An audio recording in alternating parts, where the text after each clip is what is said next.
할렐루야. 1월 6일 수요일 우리 매일 성경 묵상하면서 또 새벽 기도의 말씀 묵상하며 은혜 나누도록 하겠습니다. 오늘 우리가 같이 또 묵상할 말씀은 누가복음 2장 41절에서 52절까지입니다. 오늘은 본문이 조금 짧은 관계로 또 같이 이렇게 합독했으면 좋겠습니다. 41절에서 52절까지 함께 읽겠습니다. 41절. 그의 부모가 해마다 6월절이 되면 예루살렘으로 가더니 예수께서 12살 되었을 때에 그들이 이 절기의 관례들을 따라 올라갔다가 그 날들을 마치고 돌아갈 때에 아이 예수는 예루살렘에 머무셨더라. 그 부모는 이를 알지 못하고 동행 중에 있는 줄로 생각하고 하루 길을 간 후 친족과 아는 자 중에서 찾되 만나지 못하매 찾으면서 예루살렘에 돌아갔더니 사흘 후에 성전에서 만난즉 그가 선생들 중에 앉으사 그들에게 듣기도 하시며 묻기도 하시니 듣는 자가 다 그 지혜와 대답을 놀랍게 여기더라. 그의 부모가 보고 놀라며 그의 어머니는 이르되 아이야 어찌하여 우리에게 이렇게 하였느냐. 보라 내 아버지와 내가 근심하여 너를 찾았노라. 예수께서 이르시되 어찌하여 나를 찾으셨나이까. 내가 내 아버지 집에 있어야 될 줄을 알지 못하셨나이까 하시니 그 부모가 그가 하신 말씀을 깨닫지 못하더라. 예수께서 함께 내려가사 나사렛에 이르러 순종하여 받드시더라. 그 어머니는 이 모든 말을 마음에 두니라. 예수는 지혜와 키가 자라가며 하나님과 사람에게 더욱 사랑스러워 가시더라. 아멘. 누가복음 2장 우리 41절에서 52절까지 말씀을 같이 읽었는데요. 오늘 본문 말씀은 예수님께서 12살 되었을 때에 유월절을 지키기 위하여 예루살렘에 갔다가 이렇게 생긴 에피소드를 또 오늘 기록해 놓고 있는, 그러면서 또 오늘 우리에게 이렇게 말씀해 주시고 생각해 주시는 그런 내용을 담고 있습니다. 예수님은 그의 부모가 해마다 6월절이 되면은 예루살렘으로 가더니 예수님께서 12살 되었을 때에 그들이 이 절기의 관례를 따라 올라갔다. 이렇게 말하죠. 그러니까 뭐 해마다 같이 갔는지 어떻는지 그거는 우리가 확인되지 않기 때문에 잘 모르겠습니다만은 아마 이것은 이스라엘 유대의 관습을 우리가 조금 생각하면은 쉽게 알 수 있을 것 같습니다. 몇 살에 이렇게 아이들을 데리고 6월절에 참가하는지 그거는 잘 모르겠어요. 제가 연구를 안 했습니다. 죄송합니다. 그런데 중요한 것은 예수님께서 12살 되었을 때에 성전으로 갔다는 거예요. 이 절기를 지키기, 이 절기의 관례를 따라서 갔다. 그러니까 아마 12살이 되었을 때 그 나이를 강조하는 것을 보니까 그때에 이제 남자로서 이렇게 참가할 수 있는 그런 나이가 된 것 같다. 이렇게 생각이 되죠. 자, 그런데 중요한 것이 그 예루살렘에서 그 모든 유월절, 그러니까 무교절과 유월절 같이 이제 지켰겠죠. 유월절을 지킨 후에 무교절 일주일을 지키고, 그다음에 이제 모든 절기를 마치고 내려오는 그런 도중에 예수님이 당연히 같이 있을 줄 알았는데 없었더라는, 그 무리 중에 예수님이 함께하지 않았더라는 데서부터 오늘 이렇게 여러 가지 일들이 벌어지고 있는 모습을 우리가 볼 수 있습니다. 여러분, 정말 우리가 이 예수님이 함께한다, 함께하지 않는다, 이 문제가 오늘 우리가 신앙생활 하는 데 있어서도 굉장한 영향력을 주는 거예요. 많은 사람들이 그렇습니다. 많은 사람들이 예수님은 저절로 그냥 이렇게 우리와 함께 하는 줄로 그렇게 착각을 해요. 아마 그 예수님의 부모님, 육신의 부모님은 예수님에 관해서 저절로 우리와 함께 있을 것이다. 그리고 같이 갔던 일가 친족 그 일행들도 당연히 함께 있을 것이다라고 그렇게 생각을 했던 것 같아요. 우리가 이 신앙생활을 하다 보면은 당연시 여기는 부분들이 많이 있습니다. 대체적으로 믿음의 믿음에 대해서 당연시 여기는 그런 부분들이 많이 있더라는 말이에요. 그러면 교회 오래 다니면은 저절로 구원받습니까? 사람들은 교회 오래 다니면 저절로 구원받는 줄로 착각을 해요. 내가 교회 오래 다녔으니까 당연히 구원받겠지, 이렇게 또 착각을 하는 경우들이 있어요. 여러분, 내가 예수님을 오래 믿은 것하고 교회에 오래 다닌 것하고 우리가 구원받는 것하고는 관계가 없어요. 내가 예수님을 믿어서 교회에서 오래도록 신앙생활에서 충성하고 봉사하고 섬기고 순종하고 이런 모든 것들은 그러면 뭐가 관계가 있느냐? 우리가 생활하는 데 있어서 주님 말씀에 순종하고 헌신하고 섬기고 나누고 봉사하고 이런 모든 것들은 우리의 상급과 관계가 있는 거예요. 그 구원의 조건이 아닙니다, 여러분, 그게. 근데 많은 사람들이 그게 구원의 조건인 줄 알아요. 내가 교회에서 장로였으니까, 내가 그 교회에 우리 모태신앙이었으니까, 내가 우리가 할아버지 때부터 계속해서 그 교회를 다녔고 교회를 섬겼으니까 당연히 구원도 이루어지겠지. 그건 아니라는 말이에요.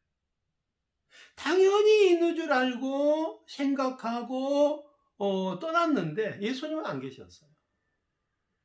예수님이 어디 계시는지 어떻게 계시는지 신경도 안 썼다는 말이에요. 여러분, 세상도 그렇잖아요. 저절로 되는 게 어디 있겠습니까? 우리가 생각할 때 저절로라고 우연히 저절로 이렇게 우리는 표현을 해요. 근데 여러분, 저절로 되는 것은 아무것도 없습니다. 여러분, 저절로 되기 위해서는 모든 어떤 그 자연의 법칙이라는 이런 모든 것들을 다 배제시켜야 돼요. 그냥 일순간에 순식간에 그냥 뚝딱 이렇게 만들어져야 돼요. 그렇게 되는 것은 세상에 아무것도 없어요. 그 가운데 그것을 이루기 위해서 우리 눈에는 보이지 않지만은, 그러나 많은 세포의 활동이라든지 많은 미생물의 활동이라든지 이런 많은 활동들이 작용을 했을 때 그 결과로 나타나는 것들이에요. 근데 우리는 저절로 이렇게 됐다, 이렇게 착각을 하는 거죠. 왜? 우리 눈에 안 보이니까. 믿음도 그렇지 않습니까? 눈에 안 보인다고 없는 게 아니잖아요. 꼭 눈으로 봐야만 믿습니까? 그것도 아니에요. 예수님은 지금 우리 눈에 보이지 않아요. 그냥 우리의 영안으로, 우리의 믿음의 눈으로 그렇게 예수님을 볼 뿐이에요. 근데 많은 사람들은 그 예수님이 그냥 내 안에 계신 줄로, 저절로 내가 예수님을 믿고 있는 줄로 그렇게 착각을 하는 거예요. 아닙니다. 예수님은 저절로 믿어지는 것이 아니고요, 그냥 당연히 믿어지는 것도 아니에요. 자, 뭐 어디서 예수님을 만났느냐? 어디서 예수님 만났느냐? 성전에 가니까 거기 계시더라 말이에요. 여러분, 우리가 교회에 다니는 것, 뭐 그냥 아무 생각 없이 다니는 것하고 예수님을 만나기 위해서, 찾기 위해서 성전에 가는 것하고는 또 전혀 다릅니다. 우리가 하나님의 집인 성전에 와야 돼요. 예수님을 만나기 위해서 우리는 와야 돼요. 와서 뭘 해야 됩니까? 말씀을 들어야 돼요.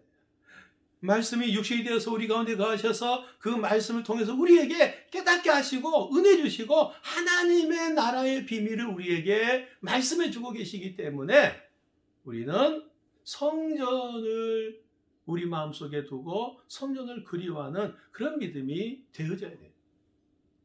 물론 지금은 우리가 이제 성전이라고 하는 개념 자체가 성령님이 거하시는 전, 이 내 마음이, 내 몸이 그 성전이다, 이렇게 주님은 말씀하셨어요. 그래서 정말 우리 안에 주 대신 성령님을 모시고 우리가 더불어 살아가며 하나님 말씀을 깨닫고, 그 다음에 주 대신 그 예수 그리스도를 나의 구주로 모시고 그렇게 살아가는 거예요. 저절로 되는 게 없습니다. 예수님을 만나기 위해서 성전으로 찾아갔던 예수님의 어머니와 그 친족들처럼 예수님을 만나기 위해서 성전을 찾는 신앙이 되어져야 된다는 말이에요. 그런데 성전에서 뭘 하고 계셨습니까? 거기에 많은 또 스승들, 많은 랍비들과 얘기를 하고 있더라는 말이에요. 혼자 계셨던 것이 아니라 그 무리 중에 함께 있었더라는 말이에요. 거기서 하나님 나라에 대해서 관계하며 이야기하며 질문하고 묻고 대답하는 그 중에 예수님이 거기 계셨더라는.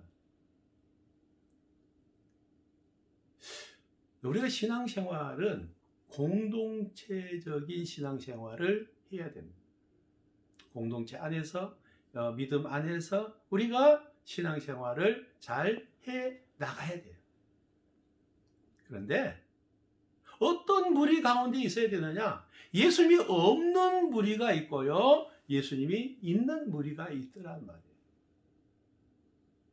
예수님이 전혀 생각하지 않는 무리가 있고 예수님의 말씀을 듣고 질문하고 같이 의논하는 그 무리가 있더라, 이 말이에요.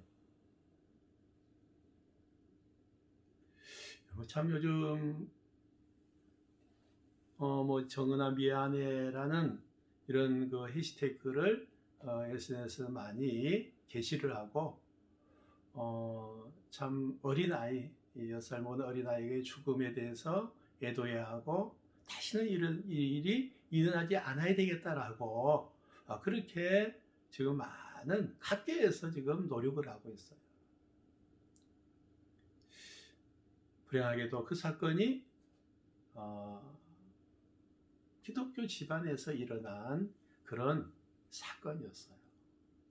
참 불행하죠. 참 창피하죠. 그런데 여러분, 중요하게 생각해야 될 거 있습니다.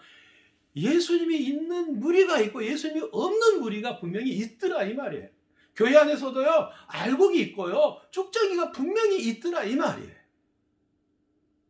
자기밖에 생각하지 않는 사람이 있고 정말 공동체를 위해서, 하나님의 나라를 위해서 희생하며 헌신하는 그 무리가 반드시 있더라, 이 말이에요. 그게 없으면은 알곡과 쭉정이를 구분할 필요가 없는 거죠. 마지막 날에 왜 알곡과 쭉정이를 구분하겠습니까? 여러분, 쭉정이는 알곡과 함께 있는 거예요.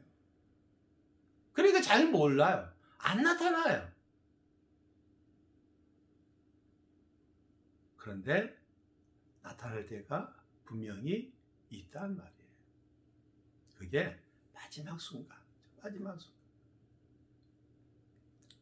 참 저희 어렸을 때 이렇게 추수할 때죠. 추수하고 이렇게 풍로이죠. 풍로. 그때는 이제 뭐 그게 최선의 장비였으니까 벼를 탈곡을 해서 가만히 담아다가 위에 풍로 위에다가 놓고 이제 내리면서 이렇게 바퀴를 수레바퀴처럼 막 돌립니다. 그럼 바람이 불면서 알곡이 내려오면서 바람이 불면서 쭉정이는 멀리 날아가고 알곡은 밑으로 떨어지죠. 그래서 쭉정이를 구분하고 알곡을 구분해요. 그럼 마지막 날에는 그렇게 하지는 않을 것 같아요. 요즘에는 이런 트랙터 이런 거 가지고 그냥 쭉 가면서 그냥 벼를 추수하면서 탈곡을 하면서 바로 그냥 쭉정이는 날려버리더라고요. 그리고 알곡은 어디로요? 알곡은 그냥 가만히다 바로 그냥 저장을 해요. 그리고 한가만히 차면은 바로 이렇게 재봉질 해가지고 새로운 가마니를 대체를 시켜요. 분명히 마지막 추수하는 그 순간에 방식은 다르지만은 알곡과 쭉정이를 구분하는 사건은 분명히 있다는 말이에요.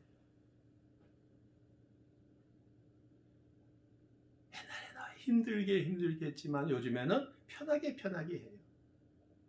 아마 하나님 앞에서의 알곡과 쭉정이를 가르는 것은 그냥 순식간에 갈라질 거예요. 그죠?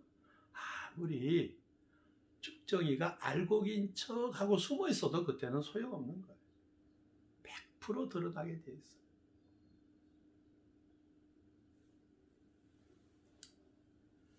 정말 우리는 예수를 믿되 바르게 믿어야 돼요. 그 예수님이 나와 함께 하는지, 나와 지금도 함께 하고 있는지 여러분 수시로 체크해야 돼요.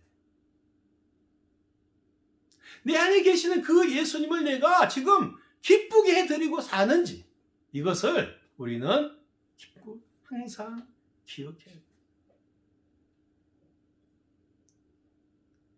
마지막 날에 알곡과 쭉정이를 반드시 가른다는 이 사실을 우리는 기억을 하셔야 돼요. 저절로 되는 거 아무것도 없습니다. 구원은 하나님의 은혜로 이루어지지만은 우리의 믿음의 성숙은 힘쓰고 애쓸 때 이루어지는 거예요. 2021년도 우리 표가 성숙하는 그리스도인이 되자예요. 성숙한. 여러분 이렇게 추수를 할 때 보면요. 같은 벼 이삭인데도 더 많이 고개를 수그리고 있는 벼 이삭이 있고요. 거기 한 4분의 3 정도 수그리고 있는 벼 이삭이 있고 4분의 2 정도, 4분의 1 정도 이렇게 되어 있는 그런 이삭들도 있어요. 왜 그럴까요? 알곡이 더 되기 때문에. 알곡이 되어가는 과정에 있기 때문에. 그렇습니다. 여러분 우리는 예수님이 내 안에 계시는지 항상 점검하십시오. 예수님을 잃지 마십시오. 당연시 여기지 마십시오. 힘쓰고 애쓰고 헌신하는 그런 성숙한 그리스도인이 되는 그런 2021년이 되어지기를 정말 간절히 바랍니다. 예수님이 내 안에 계실 때 우리는 행복한 거예요. 예수님이 잃어버렸을 때 그 부모님들은 얼마나 불행했겠습니까? 얼마나 황당했겠습니까? 예수님을 찾았을 때의 그 기쁨, 그게 있는 거예요. 우리 안에 이 기쁨이 충만하게 되기를 주의 이름으로 축원합니다. 기도하겠습니다. 참 좋으신 아버지 하나님 감사를 드립니다. 주가 내 안에 내가 주 안에 함께 거하는 복된 믿음 가지고 살아가게 하옵소서. 예수님의 이름으로 기도하옵나이다. 아멘. 오늘도 우리 말씀 더 깊이 개인적으로 또 묵상하시고 또 기도하고 그렇게 하루를 마무리할 수 있기 바랍니다. 감사합니다. 할렐루야.